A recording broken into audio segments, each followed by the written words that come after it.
우리에게 주신 하나님 말씀 구약성경 민수기 20장입니다. 오늘 하루도 하나님께서 주시는 은혜가 가득하시기를 축복합니다. 어제 묵상했던 민수기 19장과 오늘 읽은 20장에는요 한 장 차이지요. 그런데 큰 시간 간격이 있습니다. 이 민수기 19장까지 1장부터 19장까지는 출애굽 2년째를 배경으로 하고 있어요. 그런데 민수기 20장부터는 그 다음해인 3년째가 아니라 40년째로 훌쩍 뛰어넘습니다. 어떻게 그것을 알 수 있냐면요, 오늘 보면 28절과 29절에 아론의 죽음이 등장을 해요. 자, 28절입니다. 모세가 아론의 옷을 벗겨 그의 아들 엘르아살에게 입히매 아론이 그 산 꼭대기에서 죽으니라. 모세와 엘르아살이 산에서 내려오니 온 회중 곧 이스라엘 온 족속이 아론이 죽은 것을 보고 그를 위하여 30일 동안 애곡하였더라. 아론이 호르산 꼭대기에서 생명이 끝이 납니다. 이곳에 장사하고 모세와 아론의 아들 엘르아살이 아론의 장례를 치르고 내려오게 됩니다. 백성들은 슬퍼서 30일간 애곡을 합니다. 자, 그런데 이 시점이 언제인지를 정확하게 알려주는 말씀이 민수기 33장 38절과 39절에 있어요. 제가 읽어드릴게요.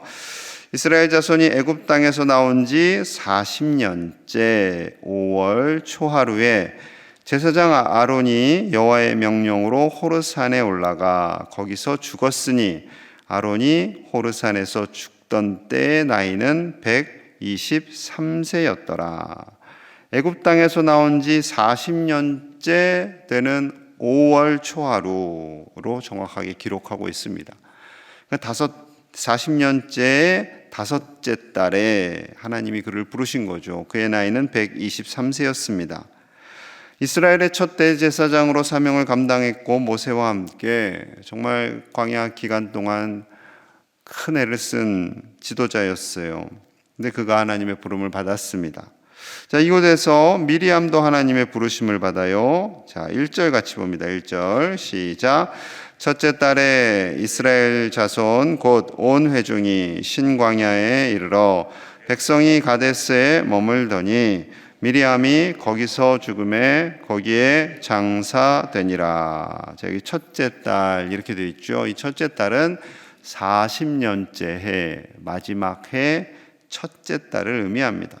자, 40년째 해 첫째 달에 미리암도 부름받았고 다섯째 달 되는 해에 이제 아론도 부름을 받은 거죠. 자, 이 미리암은 역시 갈대 상자에 떠내려가던 자신의 동생을 애굽 공주가 발견하자 쪼르륵 달려가서 이스라엘 유모를 소개해 드릴까요? 라고 말한 굉장히 지혜로운 누나, 누님이죠. 이 하나님께서 지혜를 주신 거죠. 그 덕에 모세의 친어머니가 유모가 되어서 모세를 양육하게 됩니다. 그리고 출애굽하는 과정 속에서는 하나님의 영광 가운데 소고를 치며 하나님을 찬양하던 여선지자로 사명을 감당합니다. 이처럼 출애굽을 이끈 대표적인 지도자들이 하나님의 부름을 받게 됩니다. 한 분씩 한 분씩. 우리 인생은 반드시 끝이 있죠. 아무리 이 땅에서 부귀영화를 누리며 산다 할지라도 이 때가 되면 하나님의 부르심을 받을 수밖에 없습니다. 우리의 인생은 이 땅에서 잘 먹고 잘 살다가 끝나는 인생으로 사는 것이 아니라 하나님께서 사명을 맡기시고 이 땅에 보내주십니다. 사명자로 사는 거예요. 사명자로 이 땅에서 살다가 하나님의 뜻을 받들어 살다가 하나님 부르실 때에 가는 거죠. 모세와 아론같이 큰 사명을 감당하는 사람도 있고 작은 사명을 감당하는 사람도 있습니다. 크고 작은 것이 중요한 것이 아니라 하나님의 사명을 감당하는 것이 중요한 거죠. 우리가 하나님의 나라 가는 그날까지 하나님께서 주신 사명, 그 사명을 가정과 교회와 삶의 자리에서 끝까지 이루시다가 하나님 부르실 때 기쁨으로 하나님께 나아가는 아름다운 인생 되시기를 간절히 축복합니다. 민수기 19장과 20장 사이에는 약 38년의 시간 간극이 있다고 말씀드렸어요. 자, 그렇다면 총 지금 이제 40년째 됐으니까 39년 동안 광야에서 훈련을 받은 거잖아요. 이 광야 훈련 참 긴 세월입니다. 물론 힘들죠. 광야에서 산다는 것이 힘듭니다. 힘들고 어렵지만 이 훈련을 받으면서 이들이 이제는 좀 성숙할 때가 되지 않았을까. 그리고 하나님께서 분명히 약속하셨잖아요. 가데스 바네아에서. 지금은 이제 가데스예요. 가데스와 가데스 바네아는 다릅니다. 가데스 바네아에서 너희가 40년 동안 광야 생활을 할 것이다. 그럼 이제 40년째가 되었잖아요. 곧 들어간다라는 것을 압니다. 알죠, 당연히. 하나님께서 40년이 끝나는 때에 들어가게 하실 것이다. 얼마 안 남았잖아요. 지금 39년간 고생을 했잖아요. 자, 이렇게 되면 좀 저들의 신앙이나 좀 삶이 하나님 안에서 더 풍성하고 성숙해야 하지 않을까. 그런데 그렇지 않습니다. 자, 2절 볼게요. 2절. 회중이 무리 없으므로 모세와 아론에게로 모여드니라. 뭔가 분위기가 심상치 않죠. 물이 없어요. 그래서 많은 사람들이 모세와 아론에게 모여듭니다. 자, 3절. 백성이 모세와 다투어 말하여 이르되 우리 형제들이 여호와 앞에서 죽을 때에 우리도 죽었더라면 좋을 뻔하였도다. 모세와 다투어 말합니다. 화를 냈다라는 거예요. 공손하게 우리 무리 없습니다 라고 말한 것이 아니라 화를 내면서 우리도 우리 형제들 죽을 때 다 죽을 걸 그랬다 하면서 화를 내는 거죠. 그리고 막 이제 원망을 쏟아내기 시작합니다. 4절 5절이에요. 너희가 어찌하여 여호와의 회중을 이 광야로 인도하여 우리와 우리 짐승이 다 여기서 죽게 하느냐. 너희가 어찌하여 우리를 애굽에서 나오게 하여 이 나쁜 곳으로 인도하였느냐. 이곳에는 파종할 곳이 없고 무화과도 없고 포도도 없고 석류도 없고 마실 물도 없도다. 어찌하여 우리를 인도해서 이 광야에서 죽게 하느냐. 어찌하여 이 나쁜 곳으로 인도했느냐. 이 땅은 너무나 나빠서 파종할 땅이 못 되고 무화과도 없고 포도도 없고 석류도 마실 물도 없도다. 먹을 것 같고 지금 화가 났어요, 이분들이. 여러분, 아무리 나이 많은 분들도요, 며칠 굶으면요 다 이렇게 됩니다. 아무리 신앙생활 오래 한 분도요, 며칠 굶고 목마르고 짜증나고 화가 나면 모세 앞에 가서 하나님을 원망하고 39년이 지나고 40년째가 되었는데도 아직도 왜 이곳으로 인도했느냐라는 이 말 계속해서 하고 있는 거죠. 여러분, 하나님께로 우리의 시선이 향하지 않으면 우리의 마음속에 계속해서 원망과 분노와 화가 일어납니다. 하나님께서 39년간 만나와 물, 메추라기 먹이셨음에도 불구하고 그들은 여전히 불평하고 있는 거죠. 그들이 이렇게 길게 고생하는 것은 가데스 바네아에서 열 정탐꾼들과 함께 하나님을 대적했고 하나님께 불순종했기 때문이지요. 자신들의 불순종은 생각하지 않고 지금 이 생활이 불편하고 화가 나고 제대로 먹지 못하는 것에 대해서 원망합니다. 여러분, 우리는 우리의 입술을 조심해서 사용해야죠. 아무리 화가 나고 분노가 일어난다 할지라도 우리가 하는 언어를 하나님께서는 다 듣고 있습니다. 어디서든, 교회에서든, 가정에서든, 일터에서든 다 듣고 계시죠. 야고보서 3장 8절에서 10절의 말씀이 이러합니다. 혀는 능히 길들일 사람이 없나니 쉬지 아니하는 악이요 죽이는 독이 가득한 것이라. 이것으로 우리가 주 아버지를 찬송하고 또 이것으로 하나님의 형상대로 지음받은 사람을 저주하나니 한 입에서 찬송과 저주가 나오는도다. 내 형제들아, 이것이 마땅하지 아니하니라. 무서운 말씀이지만 정확한 말씀입니다. 우리는 한 입에서요 찬송도 나오고 때로는 화도 내고 저주도 하고 욕도 합니다. 그런 연약한 사람들이지요. 이것이 결코 마땅하지 않다. 결코 선하지 않다. 절대 하나님 인정하지 않으신다라는 겁니다. 하나님께서 주신 입술, 하나님께서 주시는 그 모든 삶 속에서 하나님을 찬양하고 하나님만 높여드리실 수 있는 저와 여러분들 되시기를 간절히 축복합니다. 이스라엘 백성들의 원망과 저주를 들었어요. 모세와 아론 회막으로 갑니다. 기도하러 가요. 자, 6절에서 8절입니다. 우리 함께 볼게요. 6절에서 8절 시작.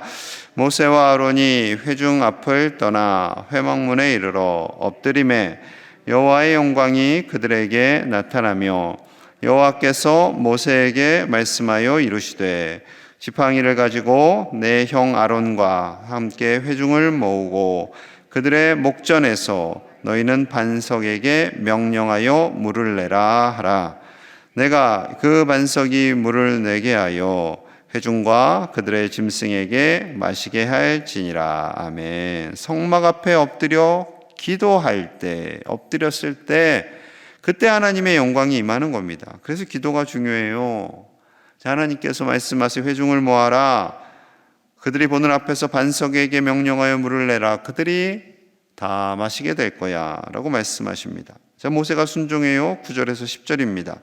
모세가 그 명령대로 여호와 앞에서 지팡이를 잡으니라. 모세와 아론이 회중을 그 반석 앞에 모으고 모세가 그들에게 이르되 반역한 너희여 들으라. 우리가 너희를 위하여 이 반석에서 물을 내랴 하고. 자, 회중을 모읍니다. 그리고 모세가 외칩니다. 반역한 너희여 들으라. 이 바위 위에서 내가 물을 내어 주랴. 뭔가 좀 이렇게 뉘앙스가 모세가 좀 약간 화가 난 것 같죠. 자, 11절입니다. 11절.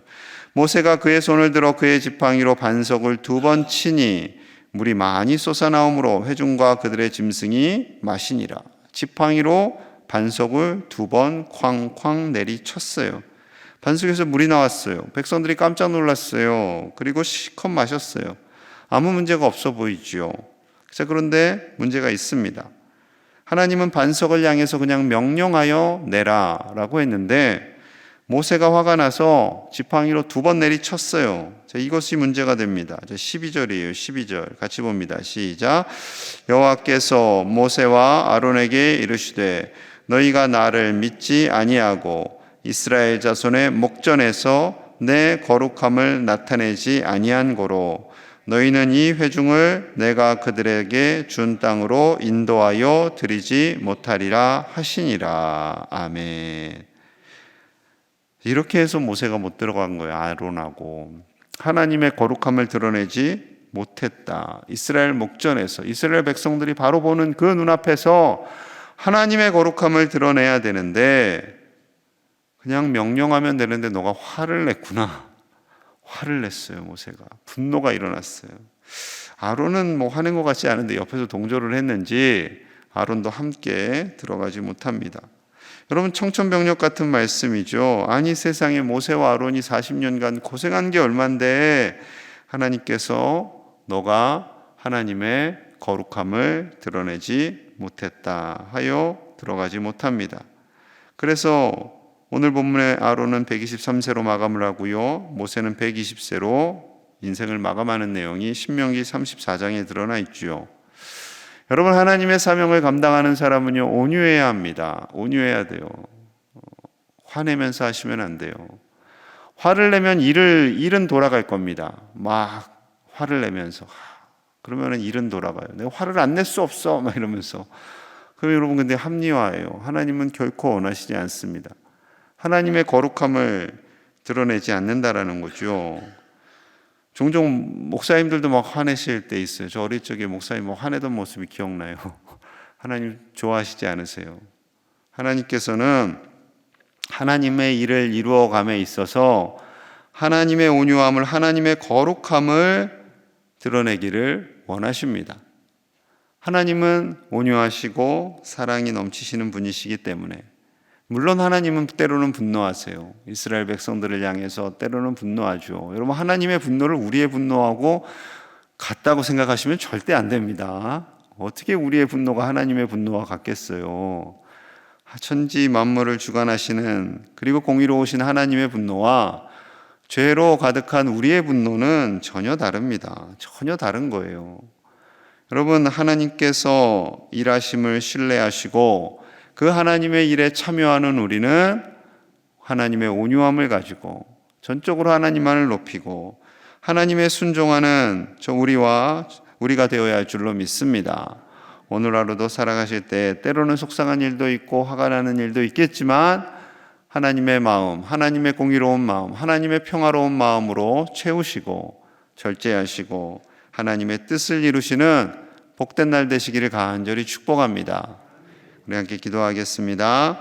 하나님께서 쓰시는 온유한 사명자가 되기를 함께 기도하겠습니다. 우리의 입술에서 하나님이 기뻐하시는 언어만 사용하게 하여 주시옵소서. 정죄하거나 원망하거나 불평하지 않게 하여 주시고 하나님께서 주시는 복된 날 가운데 사명을 이루어 가도록 우리 함께 기도하고요. 오늘 구역 리더들 야유회를 갑니다. 우리 구역을 위해서 늘 수고하시는 리더들, 구역장님들, 부구역장님들 안전하게 잘 다녀와서 올 한 해 사역을 또한 잘 감당하시도록 기도하시고요. 가정 세미나 위에 또한 기도하면서 우리의 가정들이 믿음의 반석 위에 견고히 서도록 우리 함께 간절히 기도하겠습니다. 하나님 아버지 감사합니다. 하나님의 은혜로 나아갑니다. 우리를 불러주시고 이 땅에서 생명을 주심은 하나님의 사명자로 살라 하신 하나님의 뜻과 계획인 줄로 믿습니다. 아버지 우리를 겸손하게 하시고 온유하게 하여 주시옵소서. 하나님께서 주신 그 사역 감당할 때 일이 잘 되지 않는다고 내 생각대로 되지 않는다고 분노하거나 원망하지 않게 하여 주시옵소서. 하나님의 분노를 나의 분노와 연결지어서 포장하지 않게 하여 주시고 늘 겸손하게 하나님의 뜻을 이루게 하여 주시옵소서. 아버지 우리 입술에 거룩함을 주시고 원망하거나 정죄하거나 판단하지 않게 하여 주시옵소서. 오늘 구역 리더들이 야유회를 갑니다. 늘 구역을 위해 쓰시는 구역장님들, 부구역장님들을 축복하여 주시고 강건하게 하셔서 우리 구역이 든든히 서가는 은혜가 차고 넘치게 하여 주시옵소서. 가정 세미나를 허락해 주셔서 감사합니다.